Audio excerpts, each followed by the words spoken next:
আজকে আমরা কথা বলবো অটো সাজেশন নিয়ে। মানে কিভাবে শুধু কিছু শব্দ বারবার বলে, হ্যাঁ ঠিকই শুনছেন, শুধু শব্দ ব্যবহার করেই আমাদের মন আর দক্ষতাকে একদম নতুন করে গড়ে তোলা যায়। চলুন ব্যাপারটা একটু তলিয়ে দেখা যাক। ভাবতে একটু অবাক লাগছে তাই না, যে সামান্য কিছু কথা বা শব্দ আমাদের মেমরি বা স্মৃতিশক্তিকে বাড়িয়ে দিতে পারে। এটা কি আসলেই সম্ভব? আজকের আলোচনায় আমরা ঠিক এই প্রশ্নেরই উত্তর খোঁজার চেষ্টা করব।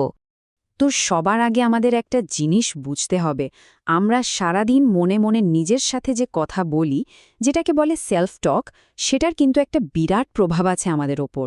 চলুন এই ব্যাপারটাই প্রথমে একটু ভেঙে দেখি। আর এখানেই আসছে আমাদের আজকের মূল বিষয়টা, অটো সাজেশন। এটা বলতে পারেন সেলফ ইমপ্রুভমেন্টের একটা দারুণ শক্তিশালী কৌশল। ব্যাপারটা খুব সহজ করে বললে, অটো সাজেশন হল নিজের সাবকনশিয়াস মাইন্ড বা অবচেতন মনকে প্রোগ্রাম করার একটা উপায়।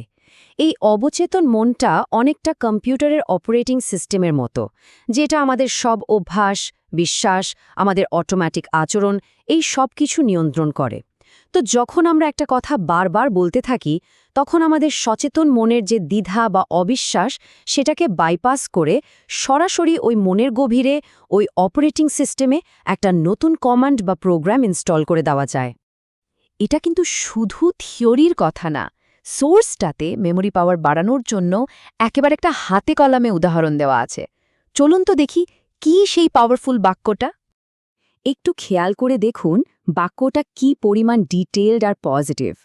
এখানে কিন্তু শুধু বলা হচ্ছে না যে আমার স্মৃতিশক্তি ভালো হবে, বরং বলা হচ্ছে কিভাবে আর কতটা ভালো হবে তার একটা পরিষ্কার ছবি তুলে ধরা হচ্ছে। আর এই রকম নির্দিষ্ট কথাই কিন্তু আমাদের মনে সবচেয়ে বেশি প্রভাব ফেলে। আচ্ছা, এখানে একটা খুব জরুরি জিনিস একটু ক্লিয়ার করে নেওয়া দরকার।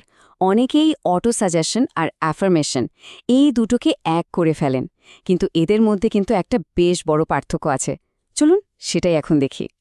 এখন মনে প্রশ্ন আসতেই পারে, তাহলে এটা কি অ্যাফার্মেশনেরই আরেকটা নাম? কারণ বাইরে থেকে দেখলে তো দুটোকে একই রকম লাগে। কিন্তু না, এদের মধ্যে খুব ছোট কিন্তু ভীষণ গুরুত্বপূর্ণ একটা পার্থক্য আছে। পার্থক্যটা হলো বিশ্বাস।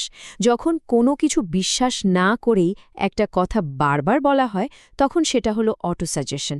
আর যখন মনে গভীর বিশ্বাস নিয়ে কোনো পজিটিভ কথা বলা হয়, তখন সেটা হয়ে যায় অ্যাফার্মেশন। আর অটো সাজেশনের সবচেয়ে বড় মজা বা শক্তিটাই হলো, এটা কাজ করার জন্য শুরুতেই বিশ্বাস করার কোনো দরকারই নেই। অনেক তো থিওরির কথা হলো, তাই না? এবার চলুন একটা সত্যিকারের গল্প শোনা যাক। এই গল্পটা শুনলেই বোঝা যাবে যে এই মেন্টাল টেকনিকগুলো আসলে কতটা পাওয়ারফুল হতে পারে। গল্পটা ক্লাস 9-এ পড়া একটা মেয়েকে নিয়ে। সে ছিল ভীষণ লাজুক আর খুব ভীতু স্বভাবের। ওর ভয়টা এতটাই বেশি ছিল যে ভাবুন, একটা সাধারণ পোকামাকড় দেখলেও ভয়ে চিৎকার করে উঠত। কিন্তু এখানেই গল্পের আসল টুইস্ট। মেডিটেশন আর কিছু মানসিক অনুশীলনের পর তার মধ্যে একটা অবিশ্বাস্য পরিবর্তন আসে। যে জিনিসটাকে সে ভয় পেত, সেই ভয়টাই আস্তে আস্তে কৌতূহলে বদলে যেতে শুরু করে। পরিবর্তনটা কতটা নাটকীয় একবার ভাবুন। যে মেয়েটা একটা পোকা দেখলেই ভয় চিৎকার করত, সেই মেয়ে এখন পোকামাকড় হাতে তুলে নিয়ে তার পা, তার সুর এগুলো পরীক্ষা করে দেখতে চাইছে। ভয়কে জয় করার এর চেয়ে ভালো উদাহরণ কি আর হতে পারে?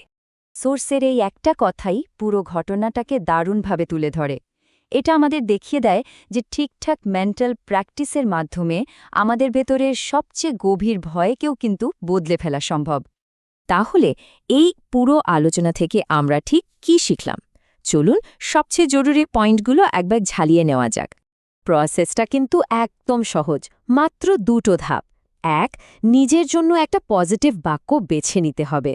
আর 2, কোনো কিছু না ভেবে, কোনো দ্বিধা না করে ওটাকে লাগাতার বলে যেতে হবে। আর সবচেয়ে গুরুত্বপূর্ণ, সবচেয়ে অবাক করা বিষয়টা হলো, এটা কাজ করার জন্য শুরুতেই বিশ্বাস করার কোনো দরকার নেই। মন হয়তো প্রথমে মানবে না, বিদ্রোহ করবে, কিন্তু তাতে কিচ্ছু এসে যায় না। শুধু কাজটা করে যেতে হবে, বলে যেতে হবে। সোর্সের এই কথাটাতে আসলে আজকের পুরো আলোচনার সারমর্ম লুকিয়ে আছে। বিশ্বাস হোক বা না হোক, যদি শুধু কাজটা করে যাওয়া যায়, তাহলে এর যে পজিটিভ রেজাল্ট আসবে তা দেখে নিজেই অবাক হয়ে যেতে হবে। আজকের আলোচনা শেষ করার আগে চলুন একটা প্রশ্ন নিয়ে ভাবা যাক। যদি শুধু কয়েকটা শব্দ বারবার বলার মাধ্যমে আমাদের ভয় সাহসে বদলে যেতে পারে, দুর্বলতা শক্তিতে পরিণত হতে পারে, তাহলে একবার ভাবুন তো আমাদের মনের ভেতরে আসলে ঠিক কতখানি শক্তি লুকিয়ে আছে।